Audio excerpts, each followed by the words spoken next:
Hello friends, today I am going to teach you the parliament। तो हम इससे पहले president, vice president, prime minister, council of ministers कर चुके हैं। तो आज हम देखेंगे पार्लियामेंट। तो ये थोड़ा लंबा टॉपिक है, तो चलिए जल्दी से शुरू करते हैं। ठीक है, तो अब देख लेते हैं पार्लियामेंट। तो पार्लियामेंट का जो चैप्टर है ये आपका आर्टिकल 79 से लेकर आर्टिकल 122 तक है। ठीक है, और 123 में ऑर्डिनेंस है। तो हम यहाँ देखते हैं प्रेसिडेंट, लोकसभा और राज्यसभा, ये तीनों को मिला के पार्लियामेंट बनती है। तो प्रेसिडेंट हम कर चुके हैं, और लोकसभा और राज्यसभा ये आर्टिकल 79 में दिए हुए हैं। तो ये हो गया आर्टिकल 79। मेरे वीडियोस थोड़े लंबे होते हैं, बट यहाँ पर एक एक आर्टिकल्स आपको क्लियरली मेंशन किए जाते हैं कौन सा आर्टिकल किस चीज़ के लिए है, तो इसलिए थोड़ा टाइम लगता है। फिर लोकसभा और राज्यसभा के जो मेंबर्स होते हैं उनको एमपीज बोलते हैं, और जो इसके प्रिसाइडिंग ऑफिसर होते हैं, जो इसको हेड करते हैं, वो स्पीकर होते हैं। स्पीकर होते हैं लोकसभा में, और चेयरमैन जो होते हैं वो होते हैं राज्यसभा में। तो चलिए एक समझ लेते हैं कि राज्यसभा और लोकसभा में एक डिफरेंस देख लेते हैं। तो राज्यसभा आर्टिकल 80 में दिया हुआ है, और लोकसभा आर्टिकल 81 में दिया हुआ है। तो राज्यसभा को काउंसिल ऑफ स्टेट्स भी कहते हैं, अपर हाउस भी कहते हैं, हाउस ऑफ एल्डर्स भी कहते हैं। मतलब council of states, upper house, house of elders Rajya Sabha को कहते हैं। जबकि लोकसभा को हाउस ऑफ पीपल कहते हैं, क्योंकि पीपल के द्वारा ही जो हम एमपीज चुनते हैं वो लोकसभा में जाते हैं। लोअर हाउस और पॉपुलर हाउस। यहाँ पे राज्यसभा के बारे में एक बहुत ही फेमस जो कोटेशन है वो अटल बिहारी वाजपेयी जी ने बोला था, हमारे एक्स प्राइम मिनिस्टर, जिन्होंने बोला था Rajya Sabha is the second house but not the secondary house. तो ये बहुत ही इम्पोर्टेंट है, जब भी आप कहीं आंसर राइटिंग करेंगे तो आप इसको लिख सकते हैं। ठीक है, इसके अलावा अब देख लेते हैं कि राज्यसभा के मेंबर, जो राज्यसभा के मेंबर होते हैं वो एमपीज कहलाते हैं, और उनका 6 ईयर्स का टर्म होता है। मतलब वो 6 साल तक कार्यकाल रहेगा। तो और राज्यसभा का टर्म कितना होता है? ये तो मेंबर का टर्म हो गया, ये राज्यसभा का टर्म इनडेफिनिट। राज्यसभा कभी भी इसका डिसोल्यूशन नहीं होता है, मतलब ये भंग नहीं होती है, ये निरंतर चलती रहती है। लोकसभा मेंबर मतलब लोकसभा के जो एमपीज होते हैं, मतलब एमपीज दोनों ही साइड के लोगों को बोला जाता है, बट ये 6 ईयर और इधर 5 ईयर्स रहता है इनका जो है टर्म। और लोकसभा का टर्म कितना होता है? 5 ईयर्स होता है यूजुअली। मतलब जनरली क्या होता है? 5 ईयर्स होता है, लेकिन कभी कभी ये 5 ईयर्स से ज़्यादा या कम हो सकता है। तो पहले समझ लेते हैं कम कब होता है। कम तब होता है जब, ये देखिए 5 ईयर्स से कम कब होता है? Government fails to prove majority.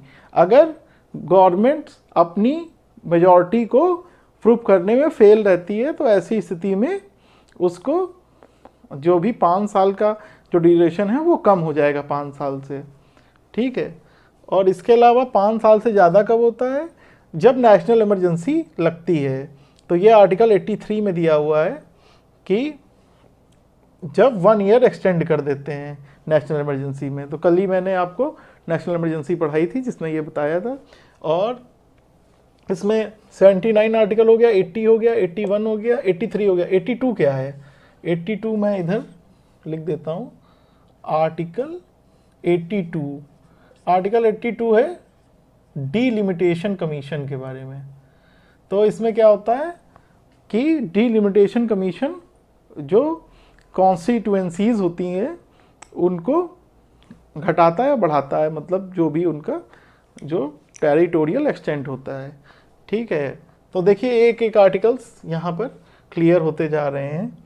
फिर अब हम 83 हो गया, तो 84 में देख लेते हैं क्या है। इसमें दिया हुआ है कि क्या क्वालिफिकेशंस होती हैं।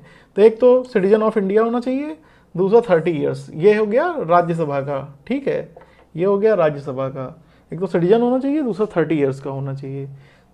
दूसरा क्या है, ये भी आर्टिकल 84 में ही दिया हुआ है, लोकसभा का भी जो क्वालिफिकेशंस है, सिटीजन 25 इयर्स होना चाहिए, ठीक है। इलेक्शंस क्या होते हैं, इसके इनडायरेक्ट इलेक्शन होते हैं और इसके डायरेक्ट इलेक्शन होते हैं। जिसको लोकसभा का चुनाव बोलते हैं, तो ये डायरेक्ट इलेक्शन है। इनडायरेक्ट इलेक्शन में जिसको हमने चुना है वो जाकर, जिसको हम लोगों ने चुना है वो जाकर जो है हमारे रिप्रेजेंटेटिव जो राज्यसभा के हैं वो चुनते हैं, ठीक है। मैक्सिमम स्ट्रेंथ क्या है, मैक्सिमम स्ट्रेंथ है राज्यसभा की 250। तो 238 स्टेट से आते हैं, नहीं स्टेट से नहीं, हाँ स्टेट और यूटी से आते हैं, स्टेट और यूटी से आते हैं। और 12 जो हैं ये होते हैं nominated, different fields like literature and science, ठीक है। तो ये होता है। और अभी स्पोर्ट्स भी जुड़ गया था, नॉट एग्जैक्टली कि स्पोर्ट्स वहाँ पर लिखा गया, मतलब किसी भी अगर क्षेत्र में आप अच्छे हैं तो दिया जाएगा, जैसे सचिन तेंदुलकर साहब को दिया गया। अब यहाँ पर मैक्सिमम स्ट्रेंथ क्या है, 552 है लोकसभा में। तो 530 कहाँ से आते हैं, ये स्टेट से आते हैं, और 20 जो है यूटी से आते हैं, और 2 जो थे एंग्लो इंडियंस। तो अभी जो 104th अमेंडमेंट हुआ, तो जो 2 एंग्लो इंडियंस की सीट थी ये एबॉलिश कर दी गई, मतलब कि ख़त्म कर दी गई। चलिए अब समझ लेते हैं आगे। अभी तक आपका हो गया है 84 आर्टिकल तक आपका डन हो गया।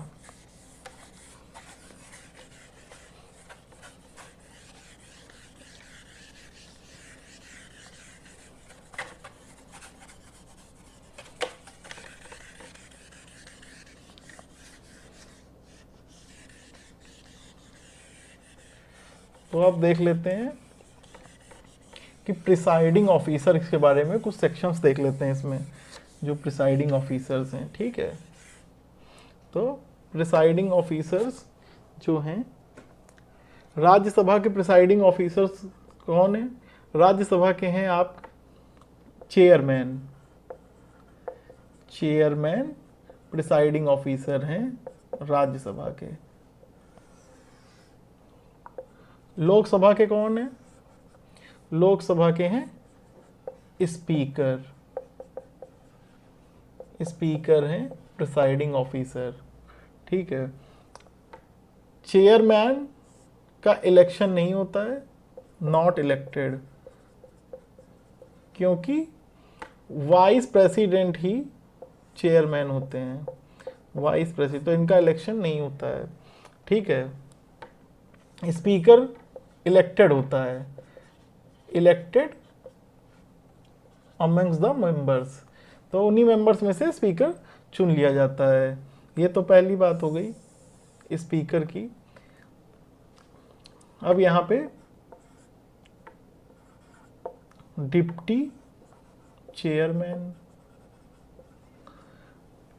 यहाँ पे डिप्टी स्पीकर। तो जो डिप्टी चेयरमैन होते हैं ये इलेक्टेड होते हैं amongst the member, deputy speaker ये भी इलेक्टेड होते हैं। तो ये लोग वो होते हैं, ये दोनों इलेक्टेड होते हैं, यहाँ पर चेयरमैन इलेक्टेड नहीं होता, डिप्टी चेयरमैन इलेक्टेड होते हैं। इसके अलावा इसमें जो चेयरमैन, स्पीकर और डिप्टी चेयरमैन के जो हैं, इन दोनों के जो आर्टिकल हैं, इन दोनों के जो डिप्टी चेयरमैन और जो इसका आर्टिकल है, डिप्टी चेयरमैन और इसका जो आर्टिकल है, ये आर्टिकल 89 से लेकर 89 से लेकर आर्टिकल 92 तक है। तो ये कवर कर लेंगे 89 से 92। और इधर इधर ये दोनों किस आर्टिकल से आएंगे, आर्टिकल 93 से 90, आर्टिकल 96, ठीक है। तो ये आपका इन आर्टिकल्स में आएंगे। ठीक है, अभी इसमें ये तो हो गया। अब इसके अलावा जैसे चेयरमैन, मान लीजिए जब उनकी सीट वैकेट रहेगी, मतलब खाली रहेगी, तो डिप्टी चेयरमैन करेंगे, और अगर स्पीकर की सीट है तो डिप्टी स्पीकर प्रिसाइड करेंगे। ठीक है, वो प्रिसाइड करेंगे डिप्टी स्पीकर, और इधर जो है डिप्टी चेयरमैन करेंगे। मान लीजिए ये दोनों ही नहीं है, तो फिर ऐसी स्थिति में क्या होगा जब दोनों ही नहीं हैं। ठीक है, तो इसमें क्या होगा, पैनल ऑफ, एक पैनल होता है, panel of vice chairman, panel of vice chairman है, और इधर है पैनल ऑफ चेयरपर्सन्स। अब डिप्टी स्पीकर का नाम यहाँ पे पैनल ऑफ चेयरपर्सन्स हो गया। ठीक है, तो यहाँ पे पैनल ऑफ वाइस चेयरमैन, ये भी इलेक्टेड होंगे, और ये टोटल कितने हैं, 6।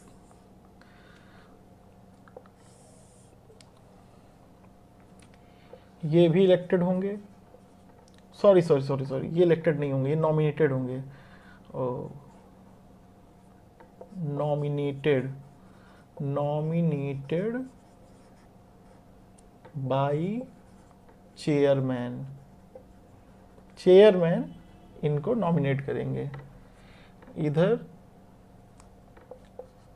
नॉमिनेटेड बाई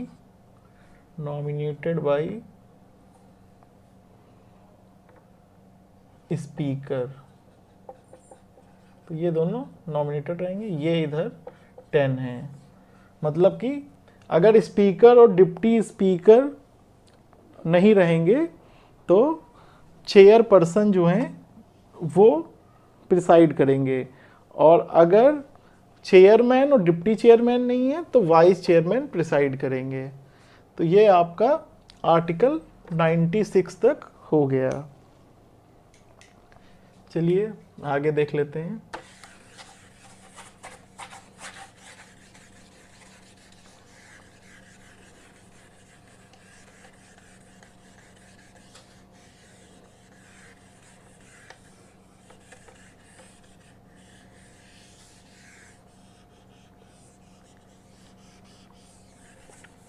हम देख लेते हैं आगे।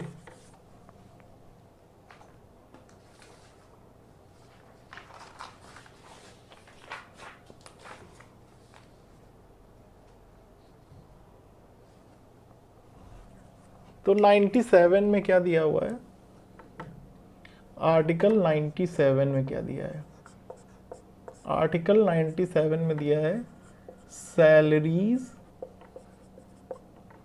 And allowances of the member.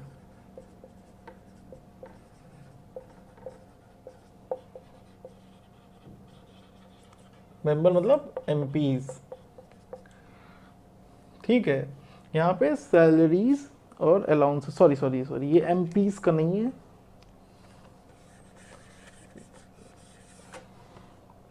MPs का नहीं है, एमपीज का बाद में आएगा।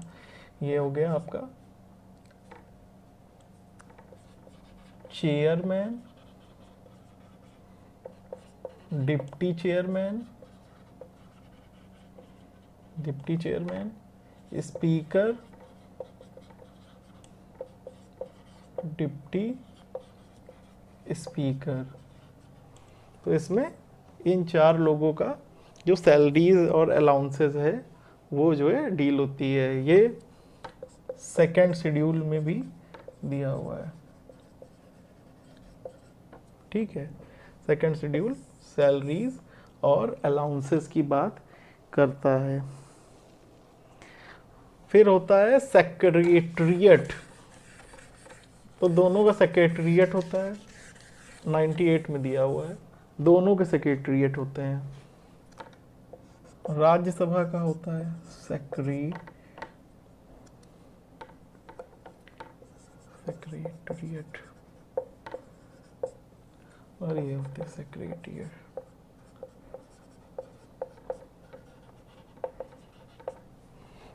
जिसको आईएएस लोग देखते हैं, और इसके हेड कौन होते हैं? चेयरमैन। हेड कौन होते हैं? स्पीकर। ठीक है, तो सेक्रेटरिएट होते हैं जो सारा काम देखते हैं लोकसभा और राज्यसभा का। इसके अलावा 99 में क्या दिया हुआ है? सेक्रेटरिएट तो हो गया 98।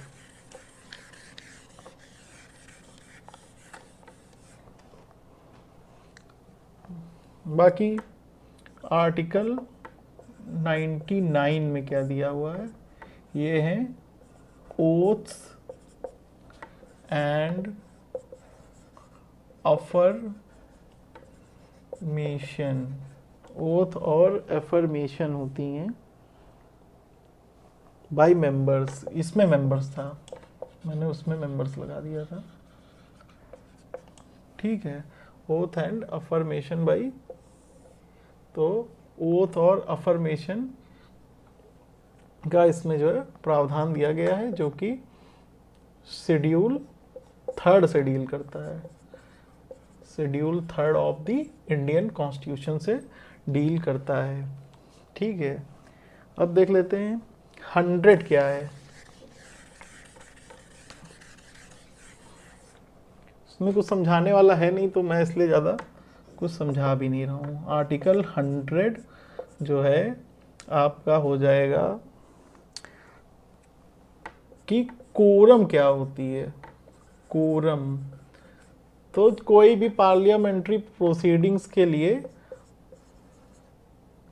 ठीक है, पार्लियामेंट्री प्रोसीडिंग्स के लिए 10% का कोरम होना जरूरी है। मतलब 10% जो एमपीज हैं वो प्रेजेंट होंगे, तभी जो है पार्लियामेंट की कार्यवाही आगे बढ़ेगी।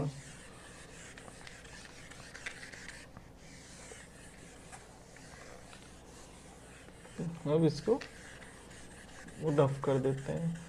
तो ये यहाँ तक हो गया आपका लोकसभा और राज्यसभा। 101 आर्टिकल इम्पोर्टेंट नहीं है उतना, तो वो नहीं करेंगे। आर्टिकल 102 में क्या है? डिस्क्वालिफिकेशन दिया हुआ है। डिस्क्वालिफिकेशंस ऑफ मेंबर्स, मतलब एमपीज का डिस्क्वालिफिकेशन कैसे होता है। ठीक है, तो डिस्क्वालिफिकेशन एमपीज का कब कब हो जाएगा? एक तो जैसे वो सिटीजन ना हो, किसी ऑफिस ऑफ प्रॉफिट पे हो, ऑफिस ऑफ प्रॉफिट पर हो, तो ऑफिस ऑफ प्रॉफिट पे। और ऑफिस ऑफ प्रॉफिट के अलावा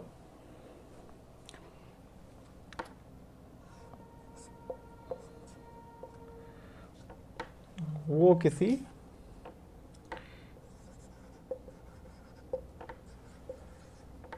क्रिमिनल एक्ट में शामिल हो, वो किसी क्रिमिनल एक्ट में शामिल हो।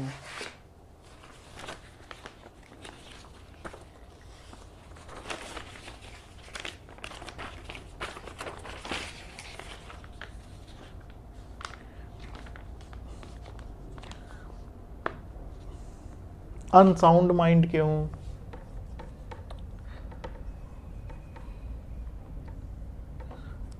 अनसाउंड माइंड के हों। अनसाउंड माइंड मतलब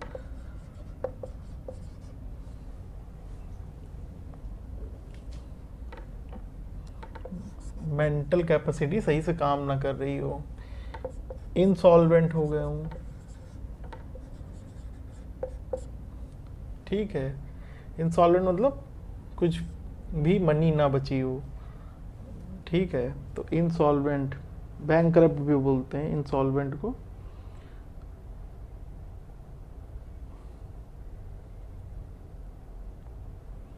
और बाकी जो भी पार्लियामेंट के लॉज हों, कोई पार्लियामेंट का लॉ हो जिसके अंडर में पार्लियामेंट का कोई भी लॉ हो,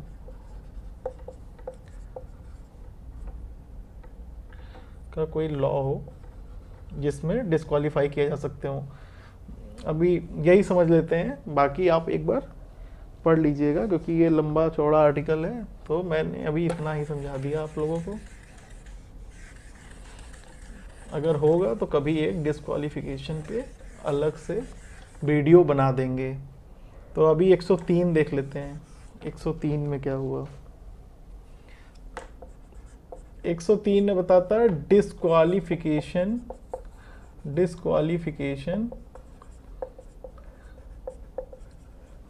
कौन डिसाइड करेगा।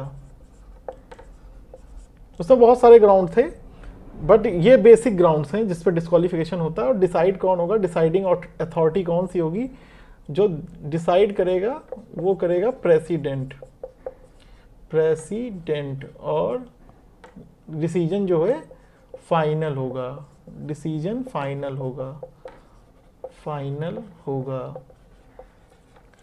इसके अलावा डिसीजन फाइनल होगा। इसके अलावा इसमें क्या है कि प्रेसिडेंट ओपिनियन लेगा, opinion of the election commission of India. तो ओपिनियन किसका लेगा, इलेक्शन कमीशन ऑफ इंडिया का ओपिनियन लेगा, जो कि बाइंडिंग होगी, क्योंकि यहां पर वर्ड यूज हुआ है शैल, बाइंडिंग अपॉन द प्रेसिडेंट। ठीक है, तो एक डिस्क्वालिफिकेशन का केस कर लेते हैं।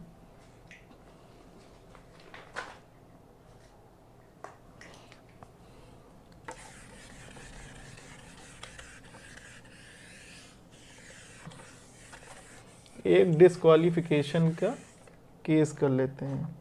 तो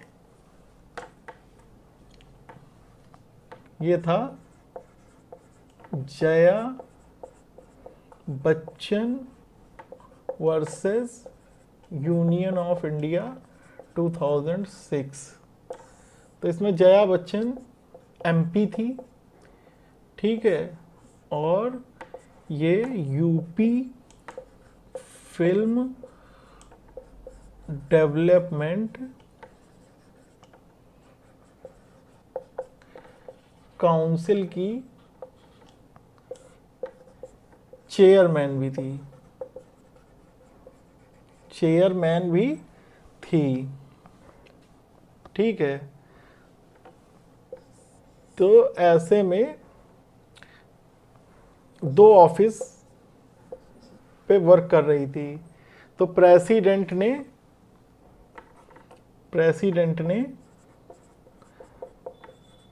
with the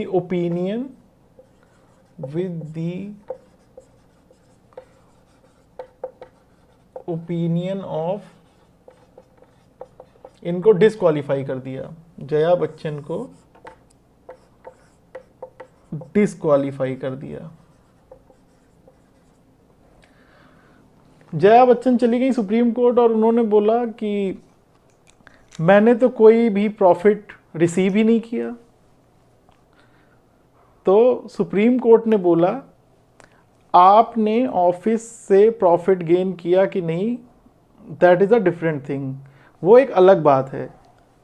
असल मुद्दा जो है कि जो ऑफिस है वो प्रॉफिटेबल है कि नहीं।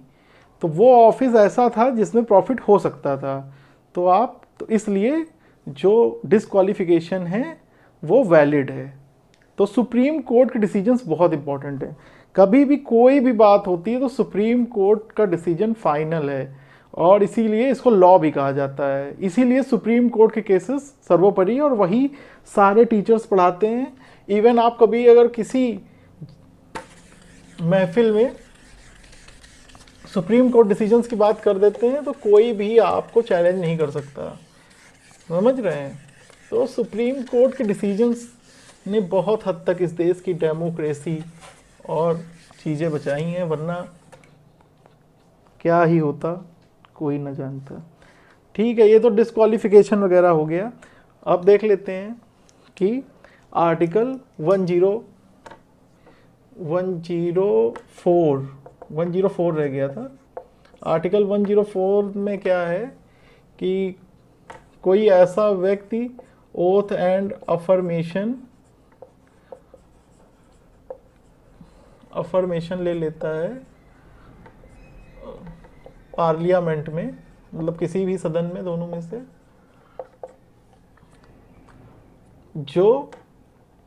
जिसको नहीं लेनी चाहिए थी, तो उसके ऊपर पार्लियामेंट एक्शन लेगी और 500 रुपीज़ पर डे।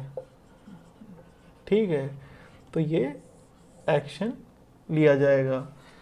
आर्टिकल 105 में क्या है?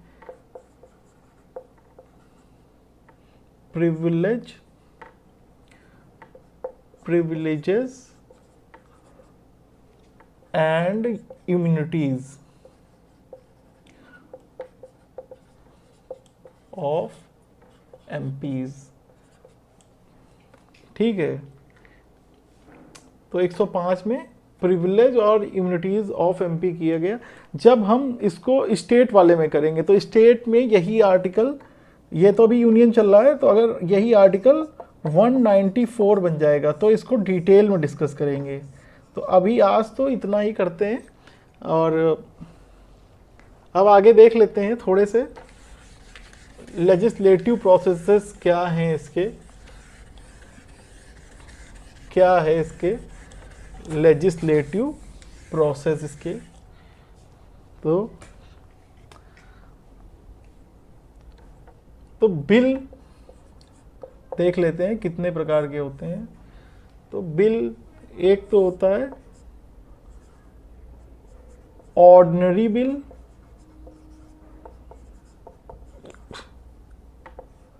एक होता है आपका मनी बिल, एक होता है आपका फाइनेंशियल बिल, और एक होता है आपका constitutional amendment bill. Constitutional amendment bill मैंने पढ़ा रखा है, और ये आप जाकर देख सकते हैं आई बटन पर। ठीक है, तो आई बटन पर क्लिक करेंगे तो कॉन्स्टिट्यूशनल अमेंडमेंट बिल आ जाएगा। तो ऑर्डिनरी बिल कहाँ दिया हुआ है, किस आर्टिकल में दिया हुआ है? आर्टिकल 107। मनी बिल कहाँ दिया हुआ है? आर्टिकल 1110। आर्टिकल 110 में दिया है, इसका प्रोसीजर जो है 109 में दिया हुआ है। फाइनेंशियल बिल कहाँ दिया हुआ है? आर्टिकल 117 में दिया हुआ है। ये कहाँ पर दिया हुआ है? कॉन्स्टिट्यूशनल अमेंडमेंट बिल 368 में दिया हुआ है। तो ऑर्डिनरी बिल क्या होते हैं? ऑर्डिनरी बिल वो होते हैं जो मनी बिल नहीं होते हैं, फाइनेंशियल बिल नहीं होते हैं, ये मनी बिल नहीं होते, फाइनेंशियल बिल नहीं होते, ना ही कॉन्स्टिट्यूशनल अमेंडमेंट बिल होते हैं। तो ये ऑर्डिनरी बिल कहलाते हैं। मनी बिल क्या होते हैं? मनी बिल वो होते हैं जिसमें इम्पोजिशन, एबॉलिशन,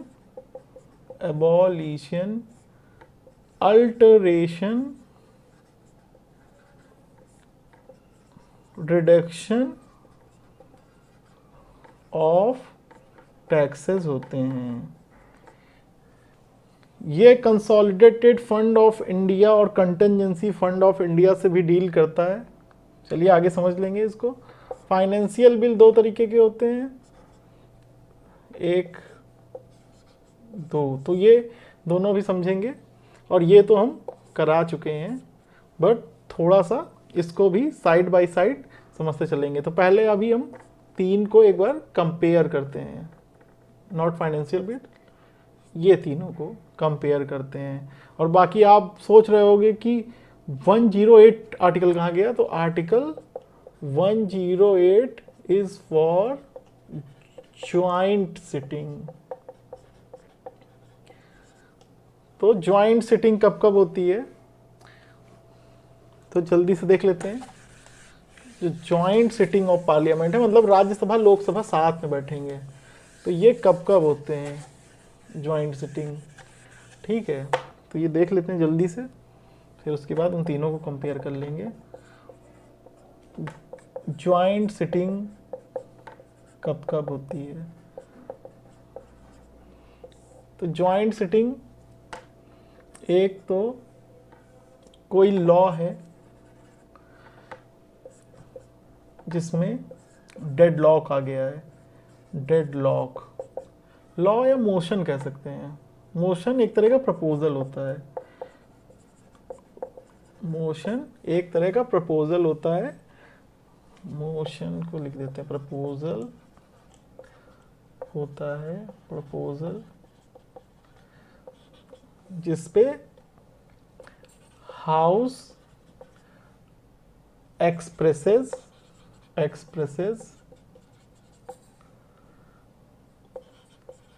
दियर ओपिनियन, अपनी ओपिनियन एक्सप्रेस करता है मोशन पे। तो आपने देखा होगा कि आइज नोज, तो स्पीकर साहब आइज या नोज जो भी प्रिसाइडिंग ऑफिसर से बोलते हैं, तो अगर आइज होता है तो बोल देते हैं presiding officer eyes have it, eyes have it, मतलब मोशन पास हो गया। अगर नोज होता है तो नोज हैव इट, और उसी तरीके से। तो ये मोशन जिसमें डेडलॉक आ गया हो, तो ऐसी सिचुएशन में ज्वाइंट सिटिंग हो सकती है। इसके अलावा मोशन ऑफ थैंक्स,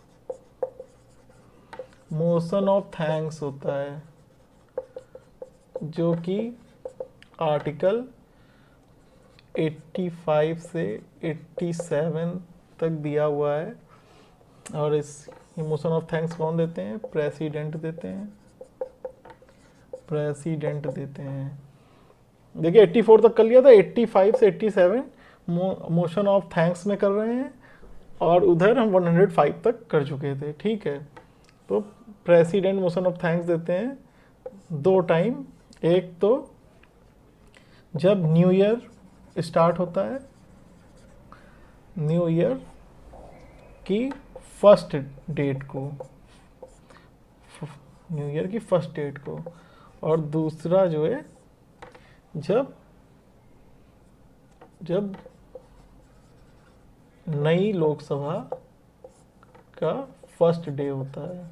ठीक है, तो इधर भी फर्स्ट डे, न्यू ईयर का फर्स्ट डे, और इधर न्यू लोकसभा का फर्स्ट डे।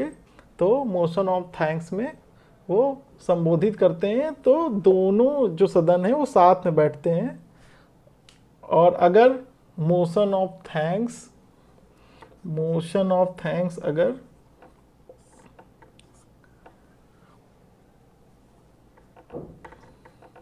अगर पास नहीं होता है, नॉट पास्ड, तो इस तरीके से ये चीज़ दिखाती है कि मेजॉरिटी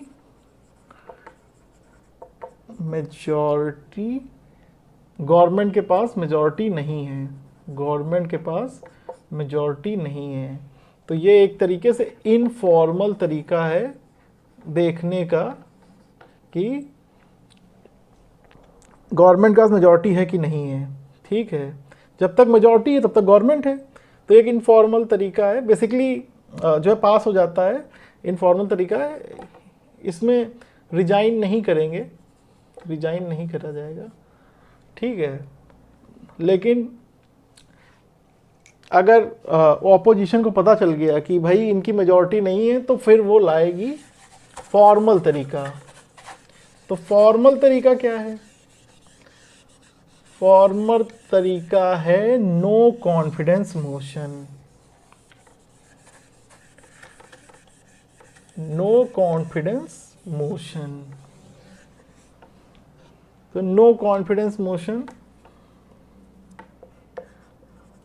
नो कॉन्फिडेंस मोशन लाएगी। तो नो कॉन्फिडेंस मोशन में क्या होगा? नो कॉन्फिडेंस मोशन में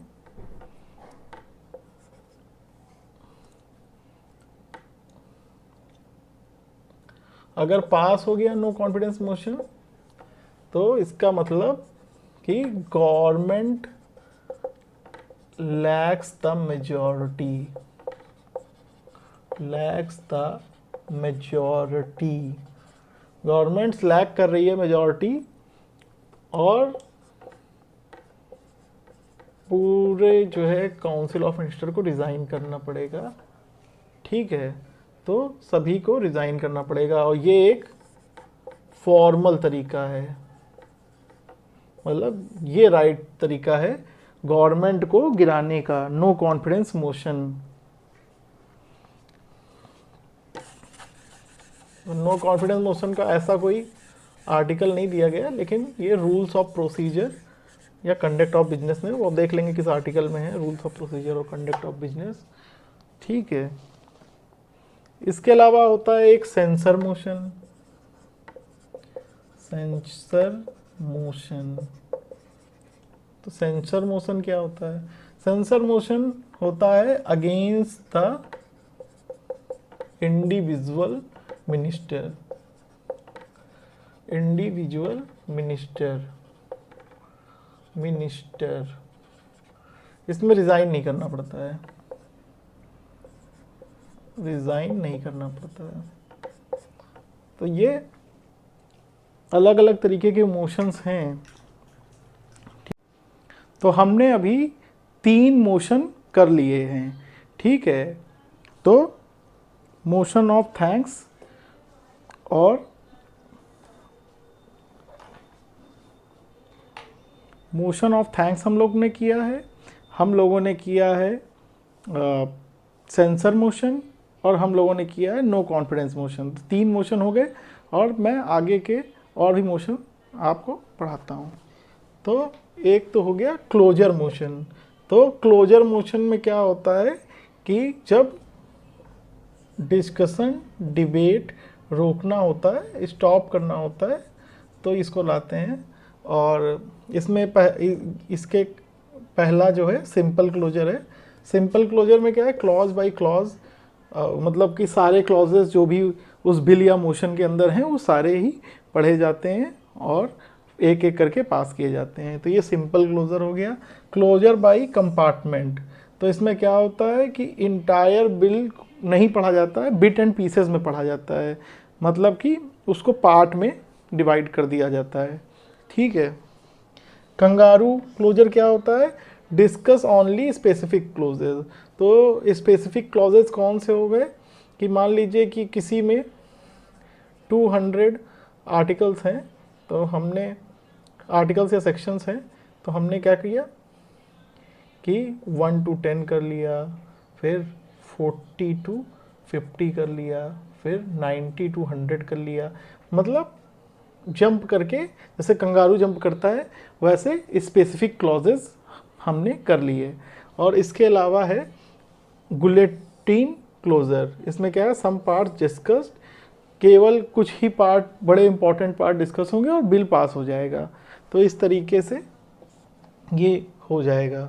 और बाकी 5वां है प्रिविलेज मोशन।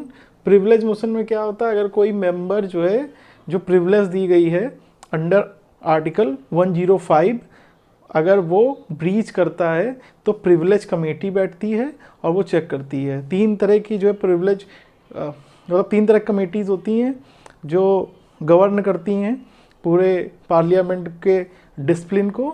एक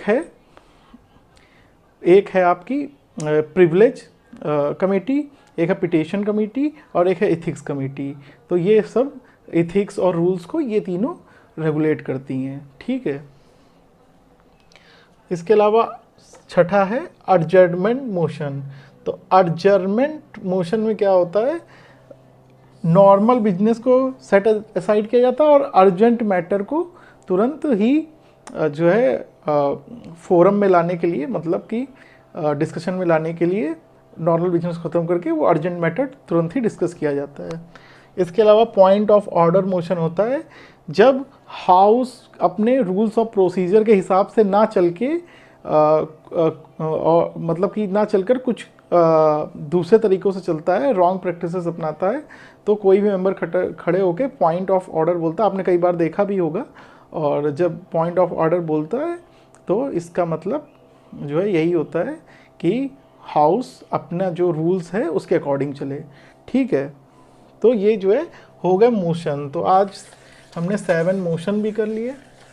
ठीक है, मोशंस भी कर लिए।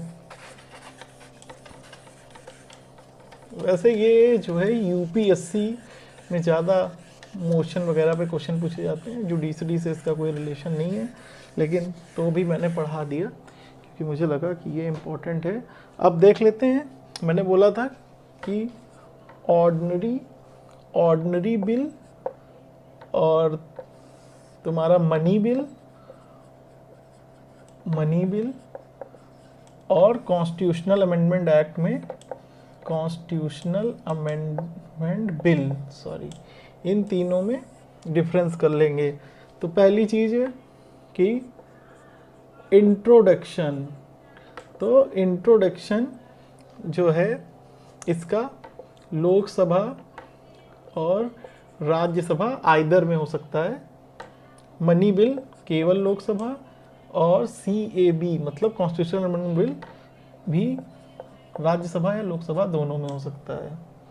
ठीक है, अब इसके अलावा ये हो गया, क्या राज्यसभा में पास होना ज़रूरी है?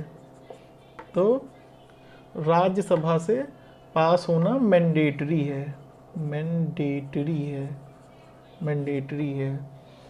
इसमें फॉर्मेलिटी है, 14 डेज़ की फॉर्मेलिटी है। ठीक है, और ये यहाँ भी मैंडेटरी है।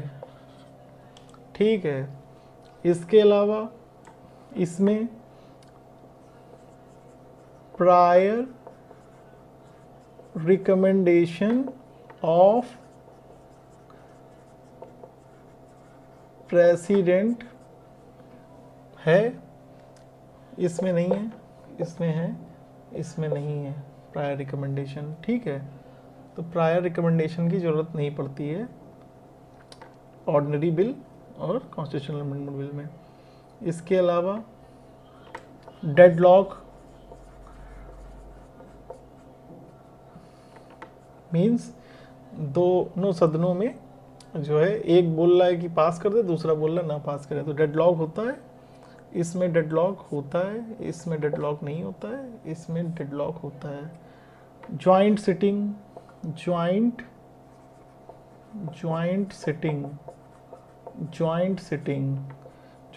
इसमें होती है, इसमें जॉइंट सिटिंग नहीं होती है, इसमें जॉइंट सिटिंग नहीं होती है। ठीक है, डेडलॉक हो गया, जॉइंट सिटिंग हो गई, और कौन सा है,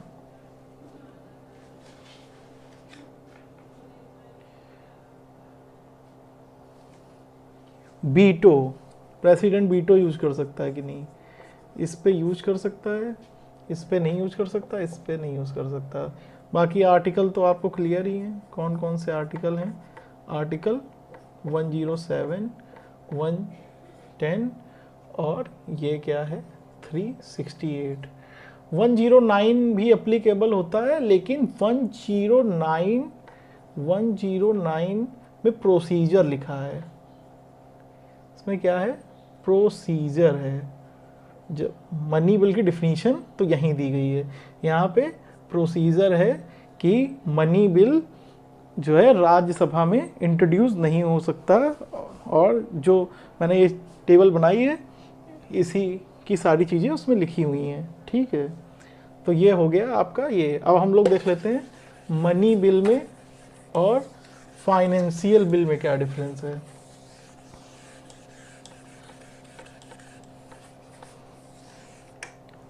तो money bill all money bills are financial bill, financial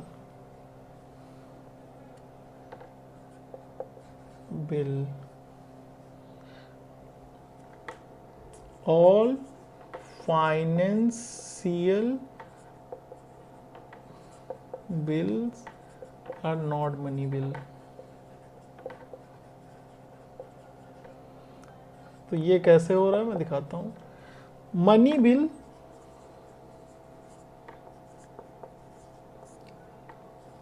only related with money, जबकि financial bill related with money plus other things. तो मान लीजिए ये है, तो दो तरीके के फंड होते हैं, एक होता है कंसोलिडेटेड फंड ऑफ इंडिया, एक होता है कंटिंजेंसी फंड ऑफ इंडिया। तो कंसोलिडेटेड फंड से ही सारा काम होता है, कंटिंजेंसी फंड इमरजेंसी के लिए रखा जाता है, वो प्रेसिडेंट के पास होता है।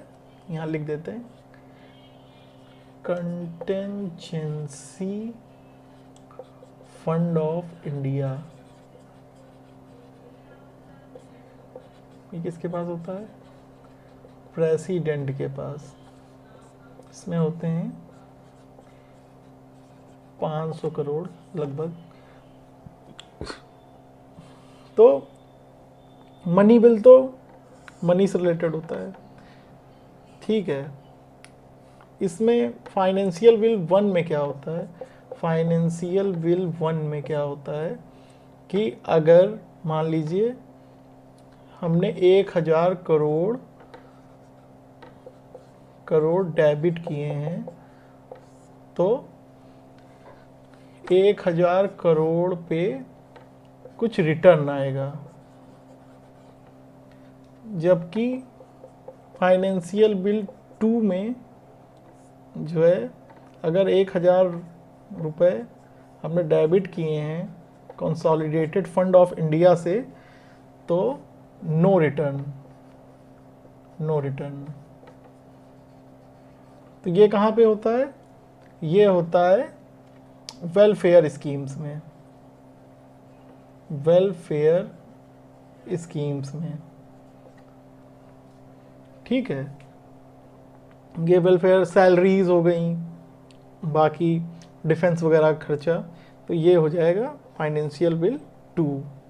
तो इस तरीके से उसमें कोई रिटर्न नहीं आता है फाइनेंशियल बिल 2 में। तो ये फाइनेंशियल बिल आर्टिकल 117 में दिया गया है, 2 भी 117 में दिया गया है, ठीक है। तो इस तरीके से हमने आर्टिकल 117 भी कर लिया। अब 118 देखते हैं।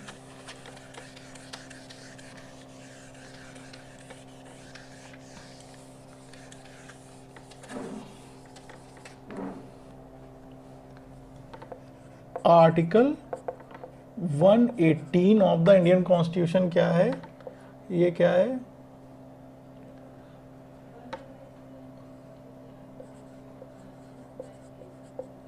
रूल्स ऑफ प्रोसीजर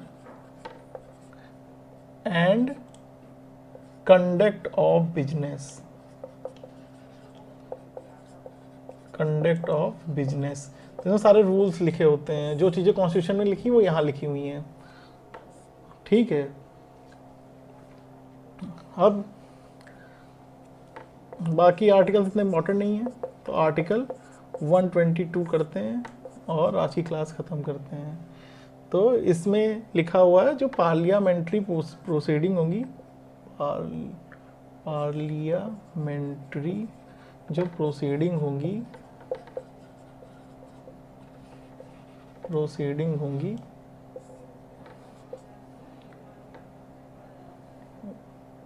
उसे कोर्ट में नहीं ले जाया जा सकता है, ठीक है। तो ये आर्टिकल 122 है। बाकी 123 में ऑर्डिनेंस है, जिसको हम बाद में देखेंगे, और फिर जुडिशरी के पार्ट कवर करेंगे। Thank you so much.